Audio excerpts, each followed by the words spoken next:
When I talk to foreign investors, Mr. President, they're always telling me about the ease of doing business. Yes. The number, Yeah. not dozens, Yeah. but the hundreds of signatures that you need to be able to get, let's say, things done. Yep. Right? They say it's about 200 to 300 signatures, while in Singapore, it only takes 1 to 2 days to sign up. I lived in Singapore for many years. And then in Thailand, it takes about 2 months. In Vietnam, how can we align the ease of doing business with our ASEAN neighbors? Singapore's just a touch smaller than the Philippines. So maybe in that sense there's a... But of course that is a perfectly valid statement. That's a perfectly valid insight. And it really, the bureaucracy, that's why I mentioned the bureaucracy earlier, has been one of the main, shall we say, roadblocks to quicker processing and simple things. Things like we were in a meeting the other day. The things like getting a copy of your birth certificate.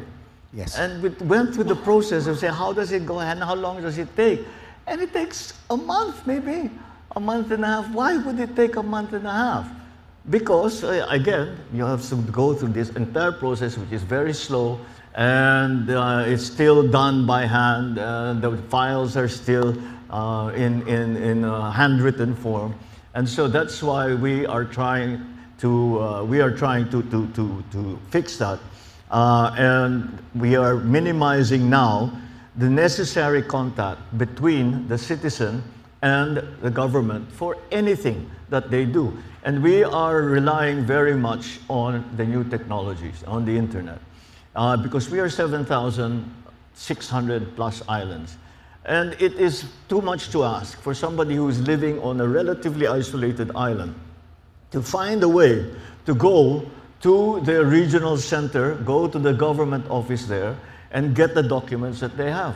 But we have this advantage, we have this technology, we have this, which is for the Philippines, for a country like the Philippines, which as I said is a very large archipelago. I think we are the second most islands in the world, only following Indonesia. And for us, that is a godsend. And we fully intend to make full use and maximize the use of those technologies. And we now have what we call the eGov app, which is an application which allows you over the internet to get in touch with different government agencies, and in that way do your business online. And you know we are for example our personal identification, our IDs. 70% now, is it 70% of our personal IDs are now digital. And that's something that you can get immediately just by filling out the form. The remaining 30% is those people who still insist on having a physical ID. And that's that kind of sort of thinking, I guess, will eventually change. It's a generational thing, it really is. And you still pull your wallet out and want to show your ID. But now, the younger generation well, from millennials onwards, are finding it much easier to adapt to that and prefer it. And so these are the kinds of things that we are trying to do. On the ease of doing business, again, it's the bureaucracy that gets in the way. And the necessity for having all these forms. You know, you wait in line for 2 hours, 3 hours. You know, this is your day is gone. You wait for 2-3 hours, you get one signature, and you say, thank you. And they say, okay, now you have to go to the other office, which is across town. And then with our wonderful traffic, you know, that takes another hour and a half. It is across town to get another signature, and you get another signature, and another signature. For example, to register a new corporation, we looked it up.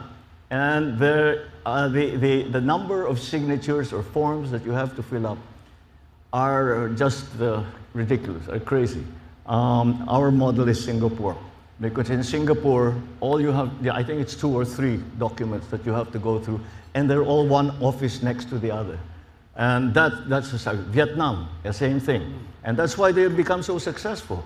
Vietnam, I know businessmen who opened businesses in Vietnam from the Philippines, Filipinos who have gone to Vietnam, and they say, you know, we had just dinner with a minister, and the next day we woke up, all the papers were there, we just had to sign, we signed them, we came home, finished. And that's what we are aspiring to do. And that's what, but there is much to unravel, and there is much to undo. Much of the problem comes from, shall we say, a tendency by our legislators to have knee-jerk reactions to things. So when a problem arises, they immediately say, okay, we'll put another level of tests, of checks and balances. And sometimes the checks and balances are lying on top of one another, and they are often, in fact, contradictory.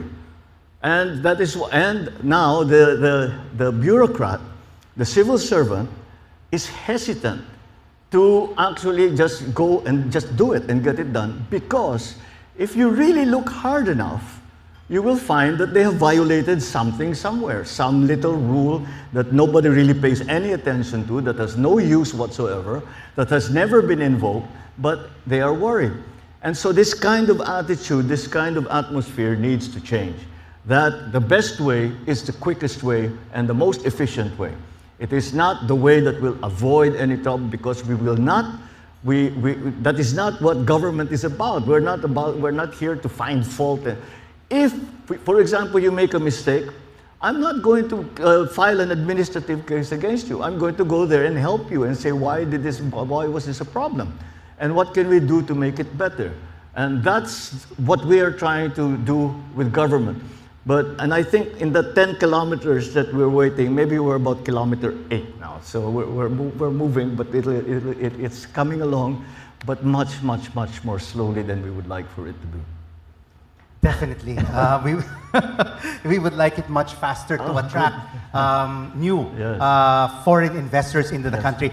Is this red tape, Mr. President, and this bureaucracy also the cause of why we have fallen even below Vietnam in terms of attracting FDIs? In 2024 alone, there was $230 billion worth of investments in ASEAN. And in the Philippines, we just attracted $10 billion. Yes. Is it because of the red tape? Is it the bureaucracy? Because when there's a bureaucracy and things are not digitalized, right, Mr. President, things fall through the cracks.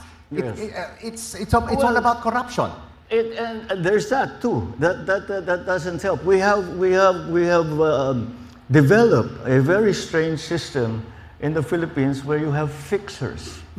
Yes. Where instead of waiting for 2 to 3 hours in line, and going from one office to another and wasting 3 days of your life trying to get this simple permit, to open a business or some such thing. They have somebody who will sidle up to you and say, you give me X amount and I'll fix it. And they're in cahoots with the bureaucrat, with the civil servant. They say, okay, then they'll go there and they say, come on, you rush this one. They rush it, they pay their money, they split the money between the fixer and the guy at the desk. And that's what we want to completely remove. And again, digitalization is going to be the key for us, because we are trying to remove in these processes, we are trying to remove as much discretion on the civil servant as possible. For 2 reasons. Number 1, of course, it will make things quicker, it will make things easier. Number 2, it will remove that fear from civil servants that they made a mistake, an honest mistake. And so they're no longer as hesitant, because we didn't say yes or no at any point. We just processed a piece of paper and we did exactly as the rules say, or no physical contact, no person-to-person contact at all. And people will fill out the form or fill out the forms necessary. We minimize as well those forms. And they will get it is what they want, a business permit, a license, whatever it is that they need from government. And it needn't be a hard copy, a piece of paper. It can be in their computer that if they choose to, they can print out, or they keep it on their phone and just as many people have been doing already. Just present it wherever it's needed. So, Mr. President, can we expect full digitalization of government services by the end of your term? Full digitalization? Yes. Certain agencies, certainly. We have prioritized, especially in the health sector. That's been the #1 priority, because that has been, what happens is that when you ask for assistance from government, the assistance is forthcoming, but the process takes so long that it becomes too late. And the person that's waiting for it died already, or it just didn't bother anymore, or sometimes just didn't bother going anymore, and just got sick and tried to get well at home. And that's a tragedy. So health systems are #1. The in government functions, all of these things like simple permits, IDs, the renewing driver's licenses, and even on a larger scale for the big corporations, the forms that are required to put up a corporation, to enter into a contract with the government or with another commercial entity. All of these things, we look to digitalization to help. And that goes right back to the ease of doing business, and make it easier for people to come. And should they decide to invest in the Philippines, then make it easy for them. Now, the other part of the answer to your question about why we, in terms of FDI, we have fallen behind, is also because what the other element of this that I said was vision. We haven't really given a roadmap to our prospective investors about what the Philippines wants to do. Where are the areas? Do you want to go into electric vehicle manufacturing? Do you want to go into mining? Do you want to go into batteries? Do you want to, what is it that the Philippines is going to spend money on? Where is the public expenditure going, and why there? And once you are making that clear to investors, there will be investors who say, we should be part of that. We'll make money doing that in the Philippines. And then coupled, hopefully, with an ease of doing business, then that will make us more attractive to all our different partners and trade partners around the world.